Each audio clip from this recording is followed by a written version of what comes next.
Ya estamos de regreso en Negocios en Imagen. Vamos a platicar ahora sobre el sector inmobiliario. Tenemos en la línea el director general adjunto de JLL, Héctor Clerián. ¿Cómo estás, Héctor? Hola Darío, gusto en saludarte. ¿Cómo se ha comportado la tasa de ocupación de espacios de oficinas, básicamente en la Ciudad de México, con este pues regreso paulatino a las actividades después de lo más duro de la pandemia del COVID? Sí, como hemos platicado, el mercado de oficinas sufrió una crisis bastante severa por varios factores, por la pandemia, mucho por la pandemia, por la desocupación de oficinas, pero el mercado de oficinas de la Ciudad de México ya venía con una sobreoferta. Entonces combinaron factores para generar la tasa de desocupación más alta que hemos tenido históricamente y que hoy está casi en 24%.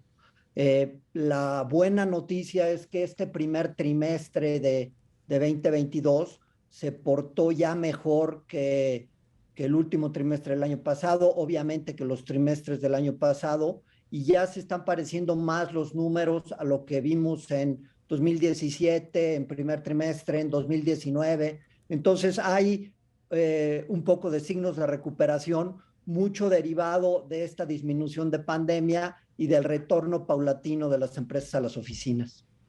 Muy bien, Héctor. Buenas tardes. Te saluda Rogelio Varela. Héctor, ¿Cómo está Rogelio? ¿cómo estás? ¿De qué zonas de la capital del país ves que pues están teniendo ya un movimiento más interesante? Cuando se dan estas altas desocupaciones y se dan por lo consiguiente bajadas en rentas, lo que normalmente pasa en muchas ciudades es que las empresas se consolidan en las zonas más céntricas, en los mercados que tradicionalmente son más caros. En este caso, en la Ciudad de México son Reforma, Polanco, Las Lomas y algo en Insurgentes. ¿Y por qué pasa esto? Porque como se logran rentas menores, las empresas no necesitan irse a mercados suburbanos más lejanos como Santa Fe o el norte o Interlomas para conseguir buenas rentas. Entonces se genera un fenómeno en donde la mayoría de las transacciones ocurren en los mercados centrales de la ciudad. Estos son los que se han comportado mejor. Un mercado que se ha comportado bien es Insurgentes, el corredor de Insurgentes tiene actividad y aunque ha habido construcción de edificios nuevos, ha habido mejor absorción ahí que en otros mercados. ¿Qué otros corredores dentro de la Ciudad de México han pues experimentado esa dinámica que efectivamente vemos, por ejemplo, en Insurgentes? Mira, la parte de Lomas es una zona, Polanco y Lomas, toda la parte vieja de Polanco y la parte cercana de las Lomas, es decir, los cruces de Reforma y Periférico, todos son zonas muy demandadas, porque están bien ubicadas, porque hay muchas amenidades, porque está el metro, hay transporte público. Entonces, esas son zonas muy preferidas por las empresas tradicionalmente. En esta pandemia sigue pasando. Y también son zonas en donde hoy es más difícil construir porque hay menos terrenos. Polanco ha tenido un crecimiento bien interesante porque se generó toda esta parte de Nuevo Polanco hacia la parte norte de Ejército Nacional, atrás del centro comercial de Antara. Y ahí ha habido mucho crecimiento de nuevos espacios. Eso ha generado que sea uno de los mercados que tienen mayor disponibilidad, pero también mayor absorción. Es un mercado activo, dinámico y que es de los que mejor se ha comportado, a pesar de que si ver las cifras, sí tiene bastante desocupación, pero es porque simplemente hay muchos proyectos.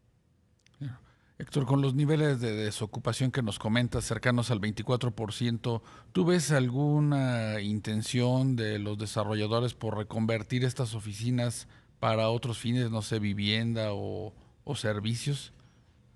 Es una iniciativa que se ha platicado mucho, no la estamos viendo con los grandes edificios de oficinas clase A, son edificios de plantas muy grandes en donde no es fácil reconvertir a vivienda.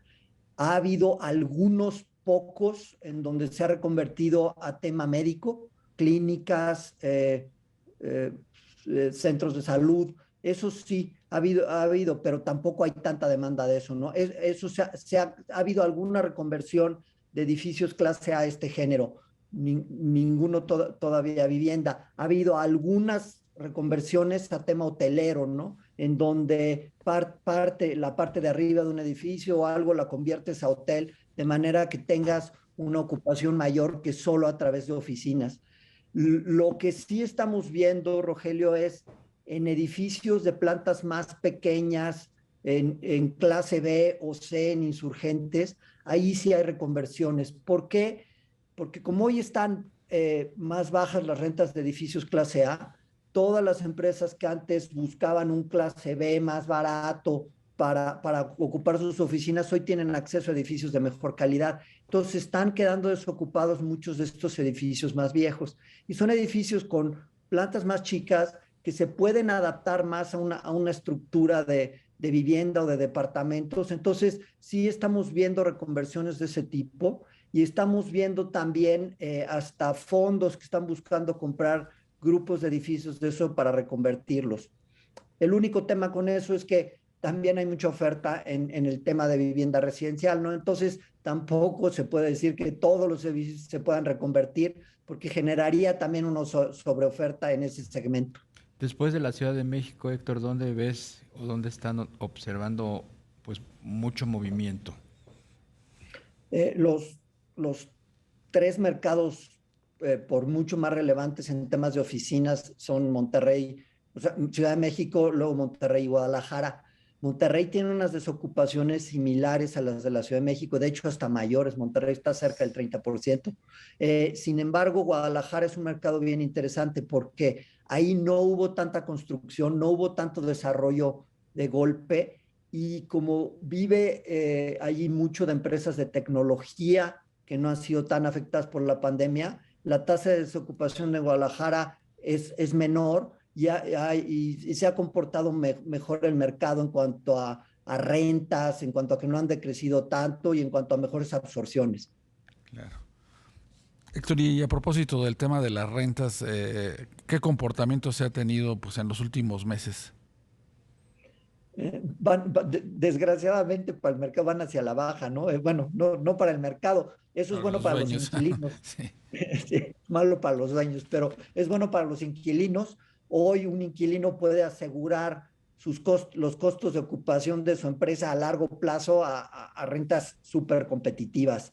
Eh, para los propietarios sí ha habido un decremento, que, que, que se estima a nivel precio de salida entre 15 y 20%. Y el único tema, Rogelio, es que como se han concentrado las transacciones en estos mercados más céntricos, si tú ves la renta promedio de la ciudad, no ha bajado tanto, porque aunque ha bajado el número de operaciones, muchas de ellas son en los mercados que, aunque han bajado, son los más caros relativamente. Entonces, eso ha permitido que el precio promedio de salida en la ciudad no haya bajado tanto. Estamos como a $23.50 por metro cuadrado. Como saben ustedes, los precios se cotizan de renta en oficinas, es muy común cotizarlos nominalmente en dólares, sí. aunque luego la mayoría de las transacciones son en pesos. Pues Héctor Clerián, director general adjunto de JLL México, muchísimas gracias por permitirnos platicar contigo. Gracias a ustedes, a la orden.